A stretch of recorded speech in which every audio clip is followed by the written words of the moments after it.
Bonjour à tous et bienvenue dans cette nouvelle vidéo. Alors aujourd'hui, présentation d'un dossier en deux parties concernant le collector des 25 ans de Space Invaders, sorti en 1978.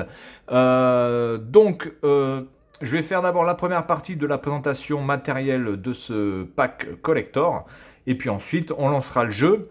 Et je ferai donc une capture vidéo aussi de la manette en même temps, pour que vous voyez un petit peu comment on y joue. En tout cas, les gens qui ont déjà joué à la bande d'arcade savent à peu près comment ça se joue, en tout cas sur cette bande d'arcade en forme de table, puisque évidemment Space Invaders, il y a énormément de types de bandes d'arcade différentes, celle-ci étant, il me semble, la première. Donc on va de suite ouvrir ce truc-là. Donc je ne vais pas vous montrer le carton, parce que le carton, honnêtement, ressemble à la même chose sur toutes les faces, donc ça sert à rien. Donc sur le dessus, vous avez le jeu. Voilà, je vais vous présenter la notice vite fait parce que la notice n'est pas très grande, mais elle est intéressante. Voilà, enfin elle n'est pas très grande, elle n'est pas très étoffée, mais elle est assez intéressante et assez jolie d'ailleurs.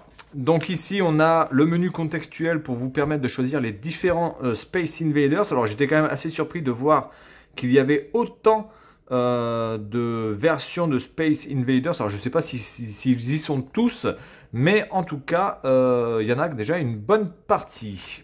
Il y avait évidemment le Space Invaders monochrome, il y avait la version couleur aussi. Donc ici vous avez les différents types de Space Invaders. Il y a celui en 3D aussi, hein, qui existe, qui est là, voilà, Space Invaders 3D.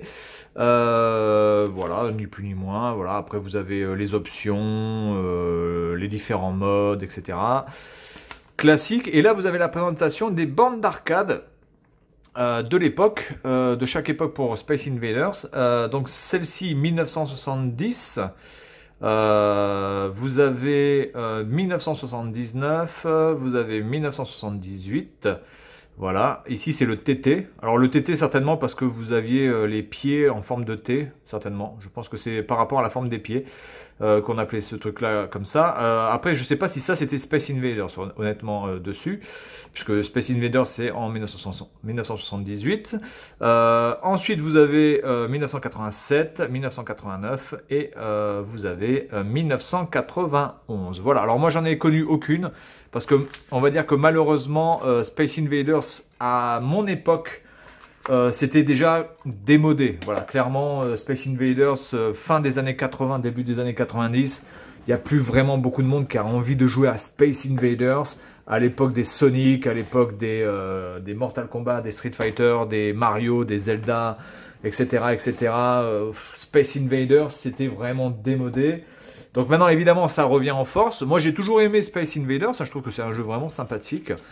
Mais bon, ça, c'est la notice pour vous dire comment mettre la manette. Voilà. Alors, la manette n'est pas fournie. Ici, il y a une manette à l'intérieur, mais c'est moi qui ai mis ma manette pour éviter d'oublier.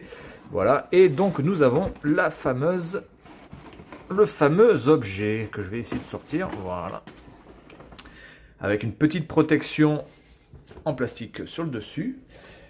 C'est assez bien protégé, c'est assez bien calé et l'état est plutôt bon du truc. Voilà, donc je vais ouvrir ça, voilà, hop, je vais enlever ça et voilà. Donc sur le dessus vous avez vous avez le fameuse interface du jeu comme à l'époque, voilà. Alors même si moi je n'ai pas connu, j'ai déjà vu des démos de ce jeu sur les bornes. Donc voilà, donc c'est plutôt bien représenté. On a vraiment l'impression, si on prend une photo, que c'est vraiment un jeu. Je trouve qu'ils ont bien fait les contrastes. La photo est de très bonne qualité. Ils ont même pensé aux stickers des deux côtés pour vous dire comment jouer. Hein. Il me semble que c'est le manuel du jeu avec les différents ennemis que vous devez buter.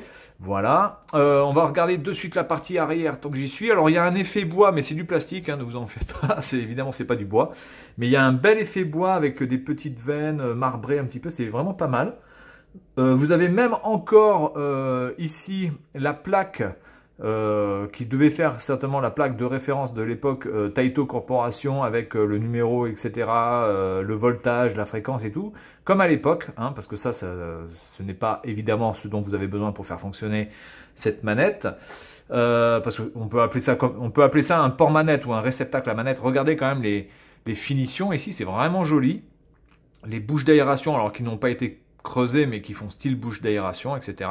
Donc vraiment sympa. Ici, vous avez la petite encoche pour faire sortir le câble de votre manette.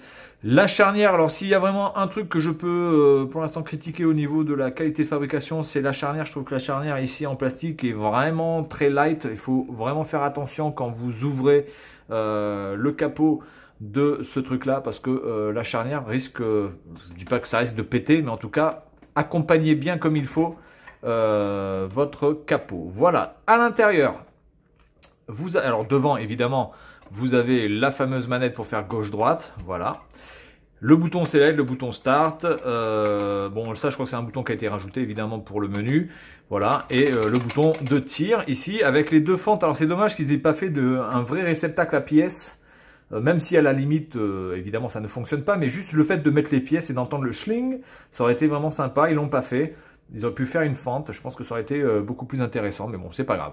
Donc ici, vous avez deux aimants qui vous permettent donc de bloquer la trappe, voilà, qui sont de bonne qualité, qui retiennent assez bien, mais pas trop non plus le bazar. Ensuite, à l'intérieur, ben, vous avez donc le réceptacle à manette avec des petites protections là, légèrement en mousse pour bien protéger votre manette, pour éviter de la rayer, etc. Vous en avez ici, vous en avez même ici, voilà, donc c'est plutôt bien pensé, voilà. Et donc, comment ça marche? Eh bien, il suffit de mettre votre manette à la verticale, comme ça, voilà. Vous faites passer votre câble de ce côté-là, voilà, si j'y arrive, évidemment. Alors là, comme j'ai fait évidemment un nœud, ça risque de poser problème, mais ça devrait aller, je pense, voilà. Vous pouvez laisser un petit peu de câble ici, c'est pas très grave. Et donc, grâce à cette partie-là, qui est ici, cette petite chose qui est aussi protégée, je ne sais pas si vous arrivez à voir, mais ici c'est protégé par de la mousse, eh bien vous allez avoir votre manette qui va être calée. Parce que là, évidemment, si je veux jouer et que je laisse comme ça va poser un problème, parce que vous voyez, la manette bouge, et donc du coup, ça ne fait pas appui. Donc il faut absolument qu'il y ait quelque chose qui bloque. Eh bien, donc ça est prévu pour bloquer comme il faut, voilà. Vous n'avez plus après qu'à faire gauche-droite, et donc ça va appuyer sur les boutons gauche-droite de votre manette de la croix directionnelle. Le bouton Select, le bouton Start vont être aussi actionnés sur le bouton Select et le bouton Start de votre manette. Ça, c'est le bouton de tir qui est sur la croix, il me semble, et donc le bouton triangle. Voilà. Donc c'est plutôt bien pensé, hein, c'est plutôt bien fichu. Ah non, le tir c'est le rond, hein, excusez-moi, le tir c'est le rond, autant pour moi. Et quoi dire d'autre? Oui, vous avez donc... alors ça, c'est du métal, c'est pas du plastique, donc ça, c'est plutôt bien. C'est quand même assez solide. C'est du métal, et vous avez donc 4 patins ventouses qui vous permettent de bien le mettre au sol. Alors généralement, soit sur du bois très lisse, soit sur du verre, soit sur du carrelage, pour éviter que ça ne bouge. Voilà. Ensuite, tout ce que vous avez à faire, c'est de brancher ça sur votre PlayStation 2. Voilà. Et puis, vous n'avez plus qu'à lancer le jeu, et puis c'est parti. Voilà. Et donc après, vous jouez comme ça. Alors, on peut jouer à deux. Si vous avez deux machines, eh bien, deux joueurs peuvent jouer sur deux machines comme ça, séparément, eh bien, l'un à côté de l'autre. Ou alors, il y en a un qui a ça, et l'autre n'a simplement que la manette classique, la DualShock. Alors, par contre, pour pouvoir utiliser ce support, ou en tout cas cet accessoire, il vous faut absolument une manette qui soit aux proportions de la DualShock 2. Donc c'est-à-dire que si vous avez une manette qui n'est pas une DualShock 2 mais qui reprend exactement les mêmes proportions, avec les mêmes emplacements, avec la même épaisseur, ça pourra passer. Par contre, si vous prenez une manette PS2, on va dire générique, qui n'est pas à la bonne proportion, vous risquez d'avoir un problème pour fermer le capot, vous risquez d'avoir un problème de cohésion au niveau des touches. Donc je vous conseille de prendre une DualShock 2 ou alors une manette générique, mais qui a exactement les mêmes dimensions que la DualShock 2. Voilà, donc c'est tout pour la présentation de cet objet. Et puis je vous retrouverai plus tard pour la deuxième partie, et donc mettre cette chose en marche et voir à peu près si c'est précis, si on a les mêmes sensations et si ça fonctionne plutôt bien. Voilà, donc c'est tout pour cette vidéo, et puis moi je vous dis à la prochaine. Salut à tous!